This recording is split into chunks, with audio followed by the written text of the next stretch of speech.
મિત્રો 8 ફેબ્રુઆરી જયા એકાદશીની રાતે આ જગ્યા ઉપર એક મુઠ્ઠી મીઠું ફેંકી દેશો તો લક્ષ્મી માતાના આશીર્વાદથી તમારા જીવનમાં થશે ધનની વર્ષા અને રાતોરાત જ તમારા ઘરમાં ધન આવવાનું શરૂ થઈ જશે તેમજ તમારી દરેક મનોકામના પૂર્ણ થવા લાગશે તેમજ મિત્રો તમારું બેંક બેલેન્સ એટલું વધવા લાગશે કે તમે સંભાળી નહીં શકો કારણ કે મિત્રો આ વખતે જયા એકાદશીના દિવસે એવા શુભ સંયોગોનું નિર્માણ થવા જઈ રહ્યું છે કે જે ઘણા વર્ષો પછી આવ્યા છે આથી મિત્રો આજે આ એકાદશીના દિવસનું બહુ મહત્વ છે અને મિત્રો આ દિવસે તમારે આ એક મુઠ્ઠી મીઠાનો ઉપાય અવશ્ય કરી લેવો જોઈએ કે જે વાસ્તુશાસ્ત્રમાં પણ જણાવવામાં આવ્યો છે મિત્રો આ ઉપાય એટલો બધો કારગર સાબિત થયો છે કે જો તમે આખું વર્ષ આ ઉપાય ન કર્યો હોય તો મિત્રો આવનારી 8 ફેબ્રુઆરીના દિવસે જયા એકાદશીની રાતે આ એક મુઠ્ઠી મીઠું જો તમે આ જગ્યા ઉપર ફેંકી દેશો તો તમારો બેડો પાર થઈ જશે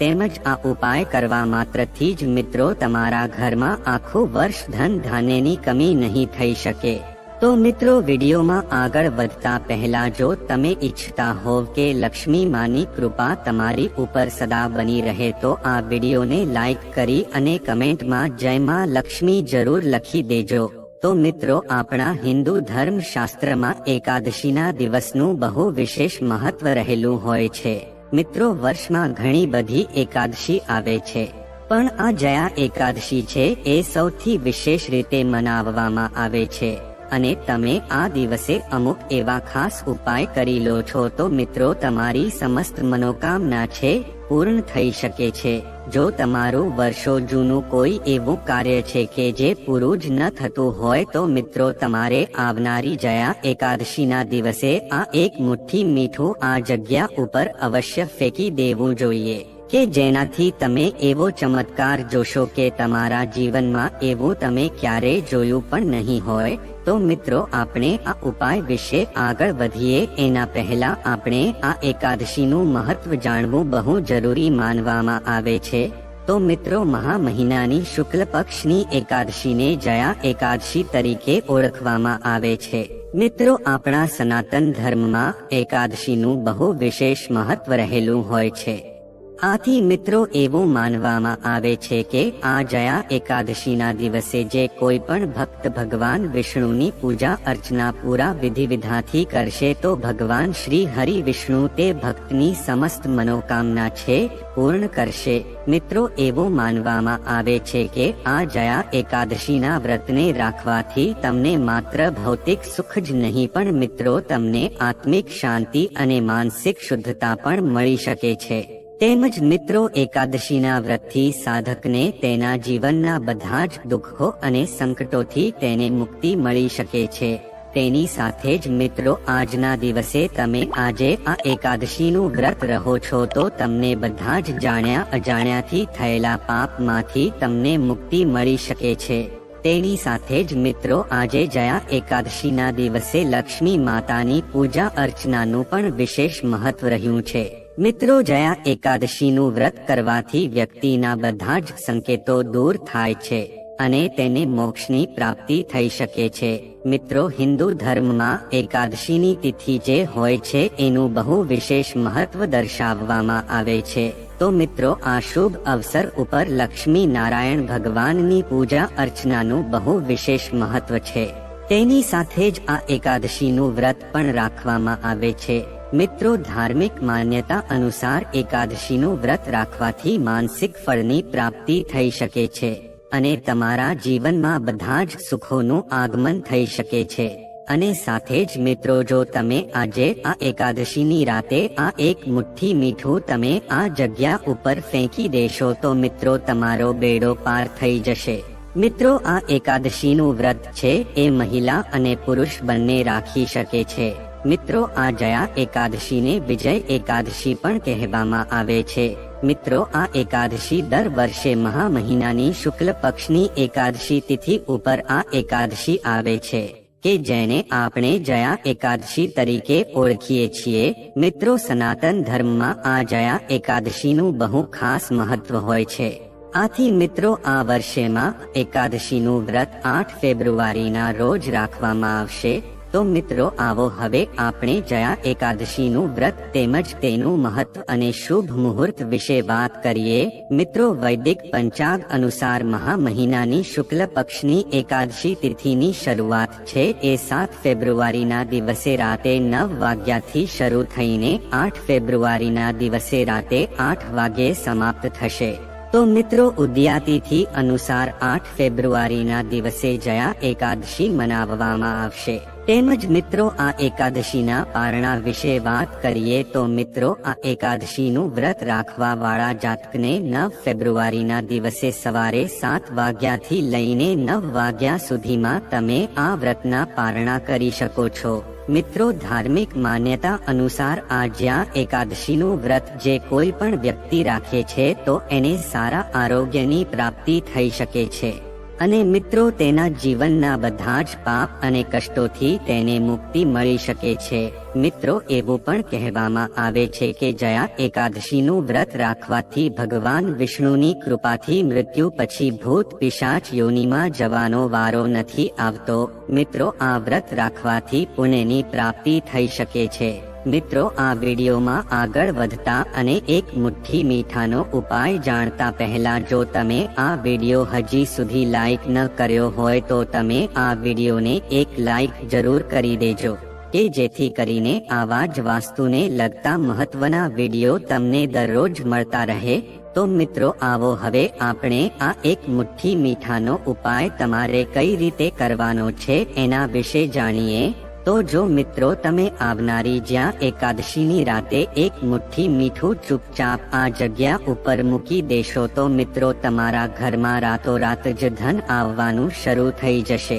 તેમજ મિત્રો તમે જો એકવાર જયા એકાદશીની રાતે ઉપાય કરી લેશો તો મિત્રો તમારા ઘરમાં જેટલા પણ વાસ્તુદોષ હશે એનાથી તમને છુટકારો મળી જશે. તેમજ તમારી વર્ષો જૂની મનોકામના હશે એ પૂર્ણ થવા લાગશે. તેમજ આ ઉપાય કરવા માત્રથી જ તમારા ઘરની ગરીબી અને દરિદ્રતાથી તમને છુટકારો મળી જશે. તો મિત્રો આવો આપણે જાણીએ કે તમારે આ જયા એકાદશીને રાતે આ એક મુઠ્ઠી મીઠાનો ઉપાય કઈ રીતે કરવાનો છે. તો મિત્રો તમારે સૌપ્રથમ આ ઉપાય કરવા માટે એક મુઠ્ઠી મીઠાની જરૂર પડશે. તો જો તમે જયા એકાદશીને રાતે આ જગ્યા ઉપર એક મુઠ્ઠી મીઠું મૂકી દેશો તો મિત્રો લક્ષ્મી માતાની કૃપાથી તમારા ઘરમાં ધન આવવાના બધા જ રસ્તા ખુલવા લાગશે. તેમ જ મિત્રો આ ઉપાય કરવાથી તમારા ઘરમાં ક્યારેય પણ નિર્ધનતા અને ગરીબીનો વાસ રહી શકતો નથી. મિત્રો મીઠું છે એને આપણા વાસ્તુશાસ્ત્રમાં બહુ શુભ માનવામાં આવે છે.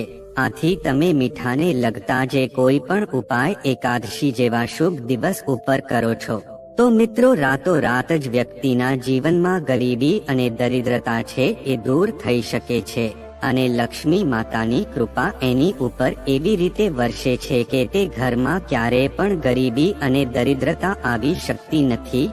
તો મિત્રો ઉપાય કરવા માટે તમારે સૌપ્રથમ એક મુઠ્ઠી મીઠું લેવાનું છે અને મિત્રો સાથે જ તમારે એક લવિંગ પણ લેવાનું છે. અને મિત્રો પછી તમારે જયા એકાદશીની રાતે એક મુઠ્ઠી મીઠું એક વાટકામાં લઈ અને તેની અંદર એક લવિંગ નાખી દેવાનું છે. અને મિત્રો તેની અંદર એક ગ્લાસ જેટલું પાણી રાખીને મિત્રો આ મીઠાવાળું પાણી છે એને તમારે જયા એકાદશીની રાતે આખી રાત જ એમ રાખવાનું છે. અને બીજા દિવસે સવારે તમે જ્યારે પણ પોતાના ઘરમાં પોતું મારો છો તો તમારે પોતું મારવાના પાણીમાં આ મીઠાવાળું પાણી છે ઉમેરી દેવાનું છે અને પછી જ પોતું મારવાનું છે. આથી જો તમે આ પ્રકારે ઉપાય કરીને જયા એકાદશીના દિવસ પછી આ રીતે પોતું મારવાના પાણીમાં આ મીઠાવાળું પાણી ઉમેરી દેશો અને પછી તમે પોતું મારશો તો મિત્રો તમારા ઘરમાં જેટલી પણ નકારાત્મક ઉર્જા છે એ લક્ષ્મી માતાની કૃપાથી સમાપ્ત થઈ જશે. અને લક્ષ્મી માતાની કૃપા એવી રીતે પ્રાપ્ત થશે કે તમારા ઘરમાં રાતોરાત જ ધન આવવાના બધા જ રસ્તા ખુલવા લાગશે. તેમજ મિત્રો એવી માન્યતા હોય છે કે જો તમારા ઘરમાં નકારાત્મક ઉર્જા ભરેલી હોય છે તો તમારા ઘરમાં હંમેશા ગરીબી એમ જ બનેલી રહે છે આથી જો તમે આવનારી જયા એકાદશીની રાતે આ એક મુઠ્ઠી મીઠાનો ઉપાય આ પ્રકારે પૂરા વિધિવિધાનથી કરી લેશો તો મિત્રો તમારા ઘરની ગરીબી તેમજ દરિદ્રતા છે એ જળમૂળથી સમાપ્ત થઈ જશે. કારણ કે મિત્રો જયા એકાદશી રાતે આ એક મુઠ્ઠી મીઠાનો ઉપાય છે એ બહુ મહાન સાબિત થયેલો છે. આથી તમારે આ એકાદશીની રાતે ઉપાય અવશ્ય કરી લેવો જોઈએ કે જેનાથી તમે ગરીબીમાંથી બહાર આવી શકો.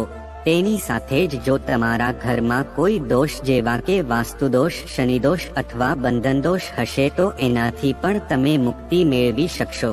તેમજ જો ઘરમાં કોઈ એવું સભ્ય કે જે વધારે માંદું જ રહેતું હોય તો એ પણ સાજું થઈ જશે. તેની સાથે જ જો તમારા ઘરમાં માંગલિક કાર્ય અટકી ગયા હશે તો મિત્રો જયા એકાદશીની રાતે તમે ઉપાય કરી લેશો તો પછી તમારા ઘરમાં સકારાત્મક ઉર્જાનો વાસ થશે કે જેનાથી તમારા ઘરમાં માંગલિક કાર્યની શરૂઆત પણ થઈ જશે. આથી મિત્રો જો તમે આખા વર્ષમાં ક્યારે ઉપાય ન કર્યો હોય તો મિત્રો તમારે આવનારી 8 ફેબ્રુઆરીના દિવસે જયા એકાદશીની રાતે આ એક મુઠ્ઠી મીઠાનો ઉપાય અવશ્ય કરી લેવો જોઈએ કે જેનાથી તમારી સમસ્ત મનોકામના છે પૂર્ણ થઈ શકે. તો મિત્રો હવે આપણે આ જયા એકાદશીની પૂજા વિધિ વિશે જાણીએ. તો મિત્રો જયા એકાદશીના દિવસે સૌપ્રથમ તમારે સવારે જલ્દી ઉઠીને શુદ્ધ અને પવિત્ર મનની સાથે આ દિવસની શરૂઆત કરવી જોઈએ. આના પછી મિત્રો તમારે સ્નાન કરી લેવું જોઈએ. પણ મિત્રો તમારે માત્ર સામાન્ય પાણીથી સ્નાન જ નહીં પણ તમારે જે પાણીથી સ્નાન કરો છો એમાં તમારે થોડું ગંગાજળ મેળવીને સ્નાન કરવું જોઈએ. કારણ કે મિત્રો ગંગાજળને બહુ પવિત્ર માનવામાં આવે છે અને મિત્રો ગંગાજળ શુદ્ધિનું પ્રતીક મનાય છે. આનાથી તમે તમારા મનની અને આત્માની શુદ્ધિ કરી શકો છો. તેમજ તમે આ પ્રકારે સ્નાન કરો છો તો મિત્રો તમારા વ્રતમાં કોઈ વિઘ્ન આવી શકતું નથી અને લક્ષ્મી માતા તેમજ ભગવાન વિષ્ણુના આશીર્વાદ તમને પ્રાપ્ત થઈ શકે છે. મિત્રો સ્નાન કરીને પછી તમારે ભગવાન શ્રી હરિ વિષ્ણુનું ધ્યાન કરવું જોઈએ અને ભગવાન વિષ્ણુના ચરણોમાં શ્રદ્ધાની સાથે તમારે જયા એકાદશીના વ્રતનો સંકલ્પ લેવો જોઈએ અને એક નાનો પાટલો લઈને એની ઉપર એક પીળું વસ્ત્ર પાથરીને પૂજા વિધિની શરૂઆત કરવી જોઈએ. કારણ કે મિત્રો પીળો રંગ છે એ બહુ શુભ માનવામાં આવે છે. કારણ કે મિત્રો પીળો રંગ છે એ ભગવાન વિષ્ણુ તેમજ લક્ષ્મી માતા સાથે સંબંધિત છે. તો મિત્રો આ પીળા વસ્ત્ર ઉપર તમે ભગવાન શ્રી વિષ્ણુની મૂર્તિ અથવા તો ફોટો સ્થાપિત કરી શકો છો. તેની સાથે જ તમારે લક્ષ્મી માતાનો ફોટો અથવા તો મૂર્તિ પણ તમે ત્યાં સ્થાપિત કરી શકો છો અને તે બંનેની તમારે પૂજા કરવી જોઈએ. તેમજ મિત્રો આ પૂજામાં તમારે ફળ ફૂલ તેમજ પીળા ફૂલ ધૂપદીપ અને નિવેદ્ય અર્પણ કરવા જોઈએ. તેમજ મિત્રો વિશેષ રૂપથી ભગવાન વિષ્ણુને તલ અને મિત્રો તુલસીના પાન અર્પણ કરવાથી આ વ્રતનું ફળ તમને વધારે મળી શકે છે. મિત્રો ભગવાન વિષ્ણુ અને લક્ષ્મી માતાને તાજા ફૂલ અને ફળ અર્પણ કરજો કારણ કે તમને તેના આશીર્વાદ પ્રાપ્ત થઈ શકે. તેમજ મિત્રો જ્યારે પણ તમે પૂજા અર્ચના કરી લો છો પછી તમારે ભગવાન વિષ્ણુના બીજ મંત્ર ઓમ નમો નારાયણ નમઃનો જાપ કરવો જોઈએ. મિત્રો આ મંત્ર છે એ ભગવાન વિષ્ણુને સમર્પિત છે અને મિત્રો આનાથી મનની શાંતિ મળી શકે છે. મિત્રો આ મંત્રનો જાપ તમારે આખો દિવસ એટલે કે જયા એકાદશીના સમગ્ર દિવસમાં તમારે આ મંત્રનો જાપ કરવો જોઈએ. આથી તમે વિષ્ણુ ભગવાન તેમજ લક્ષ્મી માતાની કૃપા પ્રાપ્ત કરી શકશો. મિત્રો આના પછી તમારે વિષ્ણુ ચાલીસા અને વિષ્ણુ સહસ્ત્ર નામનો પાઠ પણ આ દિવસે કરવો જોઈએ. આનાથી મિત્રો તમારા ઘરમાં સકારાત્મક ઉર્જાનો સંચાર થશે અને મિત્રો તમે આખા દિવસની પૂજાનું પુણ્ય પ્રાપ્ત કરી શકો છો. તેમજ મિત્રો આજે આ એકાદશીના દિવસે સાંજના સમયે એટલે કે મિત્રો સંધ્યાકાળમાં પણ તમે વિષ્ણુ ભગવાનની પૂજા કરજો. એમાં તમે જો ભજન કરો છો તો તમને વિશેષ લાભ થઈ શકે છે. ભજન અને કીર્તન કરવાથી મનને શાંતિ મળી શકે છે અને માનસિક રૂપથી સંતુલિત રહેવામાં મદદ મળી શકે છે. તેમજ મિત્રો એકાદશીના દિવસે તમારે ફલાહાર વ્રત રહેવું જોઈએ. તેમજ મિત્રો આ દિવસે તમારે ભૂલથી પણ તામસિક ખોરાક ગ્રહણ ન કરવો જોઈએ. તેમજ મિત્રો વ્રતની સાથે તમારે પૂરી શ્રદ્ધા રાખવી જોઈએ. આથી મિત્રો આ દિવસે તમારે સ્વચ્છ અને સાત્વિક ભોજન જ ગ્રહણ કરવું જોઈએ. આના પછી મિત્રો તમે જ્યારે પણ આ વ્રતના પારણા કરો છો ત્યારે પણ તમારે એક દિવસ ઉપવાસ રાખવો જોઈએ. અને જ્યારે પણ તમે આ વ્રતનું સમાપન કરો છો ત્યારે મિત્રો તમારે બ્રાહ્મણોને દાન દક્ષિણા અવશ્ય આપવી જોઈએ. આ રીતે દાન કરવાથી મિત્રો તમારા જીવનમાં સુખ સમૃદ્ધિ આવી શકે છે. તેની સાથે જ તમે બ્રાહ્મણોને ભોજન પણ કરાવી શકો છો કે જેનાથી તમને પુણ્યની પ્રાપ્તિ થઈ શકે છે. તેમજ મિત્રો આ જયા એકાદશીના વ્રત કરવાથી તમને પાપોમાંથી મુક્તિ મળે છે અને આત્માને શાંતિ મળે છે. તેમજ મિત્રો આ દિવસ પછી તમે પોતાના જીવનમાં સકારાત્મક ઉર્જા મહેસૂસ કરી શકશો અને મિત્રો તમારું મનોબળ પણ વધી શકશે. આના પછી મિત્રો તમે ભગવાન વિષ્ણુનું પંચામૃતથી અભિષેક કરજો કે જેમાં દૂધ, દહીં, મધ, ઘી અને ખાંડ મેળવીને ભગવાનની પૂજા અર્ચના કરવામાં આવે છે. મિત્રો અભિષેક છે એ ભગવાન વિષ્ણુને પ્રસન્ન કરવા માટે કરવામાં આવે છે. તો મિત્રો હવે આપણે જાણીએ કે જયા એકાદશીના દિવસે આપણે શું ન કરવું જોઈએ. તો મિત્રો જયા એકાદશીના દિવસે સૌપ્રથમ વસ્તુ આપણે ધ્યાન રાખવું જોઈએ કે આ દિવસે મિત્રો તમારે ચોખાનું સેવન ન કરવું જોઈએ. કારણ કે મિત્રો આ ચોખા છે એને ઉત્પત્તિ છે એ ધાર્મિક માન્યતા અનુસાર ભગવાન વિષ્ણુના કેશમાંથી આની ઉત્પત્તિ થઈ હોય તેવું મનાય છે. આથી જો તમે એકાદશીનું વ્રત રાખો છો તો મિત્રો તમારે ચોખાનું સેવન ન કરવું જોઈએ. તેની સાથે જ મિત્રો તમારે એકાદશીના દિવસે પોતાના વાળ અને નખ કાપવાથી પણ બચવું જોઈએ. જો મિત્રો તમે આ ભૂલ કરો છો તો મિત્રો તમને આ વ્રત કરવાનું પૂરેપૂરું ફળ પ્રાપ્ત થઈ શકતું નથી. આટલા માટે મિત્રો આ દિવસે વાળ અને નખ ન કાપવા જોઈએ. તેની સાથે જ મિત્રો તમારે એકાદશીના દિવસે મોડા સુધી સૂવું ન જોઈએ. અને જુઓ જે કોઈ ભક્ત વ્રત રહે છે તો તેને આ વસ્તુનું પાલન કરવું જોઈએ. આથી જો તમે આ એકાદશીના દિવસે મોડે સુધી સૂવો છો તો મિત્રો તમને આ વ્રતનું ફળ પ્રાપ્ત થઈ શકતું નથી. કારણ કે મિત્રો સવારનો જે સમય હોય છે એમાં તમારે ભગવાન વિષ્ણુની પૂજા અર્ચના કરવાની હોય છે. તેમજ મિત્રો તમારે એકાદશીના દિવસે ફળ ફૂલને તોડવા ન જોઈએ. તેમજ તમારે આ દિવસે ભૂલથી પણ કોઈ પણ વૃક્ષનું છેદન ન કરવું જોઈએ. તેમજ મિત્રો વિશેષ રૂપથી તમારે એકાદશીના દિવસે તુલસીના પાન ન તોડવા જોઈએ. જો તમે તુલસીના પાન અર્પણ કરવા માંગતા હોવ તો મિત્રો તમારે એક દિવસ પહેલા જ તુલસીના પાન તોડી લેવા જોઈએ અને પછી જ તમે ભગવાન વિષ્ણુને અર્પણ કરી શકો છો. મિત્રો આ નિયમમાં પવિત્રતા બનાવી રાખવા માટે છે અને આ વસ્તુનું પાલન કરવું બહુ જરૂરી હોય છે. તેમજ મિત્રો તમારે આ દિવસે કોઈની સાથે લડાઈ ઝઘડો ન કરવો જોઈએ.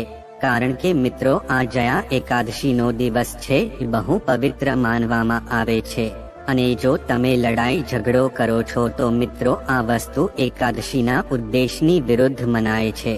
આથી મિત્રો તમારે આ દિવસે પોતાનું મન અને આત્માને શાંત રાખીને ભગવાન વિષ્ણુની પૂજા અર્ચના કરવી જોઈએ. તેમજ વ્રત રહીને આ દિવસની ઉજવણી કરવી જોઈએ. તો મિત્રો જો તમે આ પ્રકારે જયા એકાદશીનું વ્રત રહીને તેના નિયમોનું પાલન કરીને આ દિવસની ઉજવણી કરશો તો મિત્રો ભગવાન વિષ્ણુ તેમજ લક્ષ્મી માતાની કૃપા તમને અવશ્ય પ્રાપ્ત થશે કે જેથી કરીને મિત્રો તમારા ઘરમાં સુખ સમૃદ્ધિનો વાસ થશે અને જો તમારા ઘરમાં ગરીબી હશે તો એ સમાપ્ત થઈ જશે. તો મિત્રો જો આ માહિતી તમને ગમી હોય તો વિડીયોને લાઈક કરી અને ચેનલને સબસ્ક્રાઇબ પણ કરી દેજો કે જેથી કરીને અમે રોજ વાસ્તુશાસ્ત્રને લગતા વિડીયો લાવતા રહીએ. તમારો દિવસ શુભ રહે. મિત્રો ધન્યવાદ.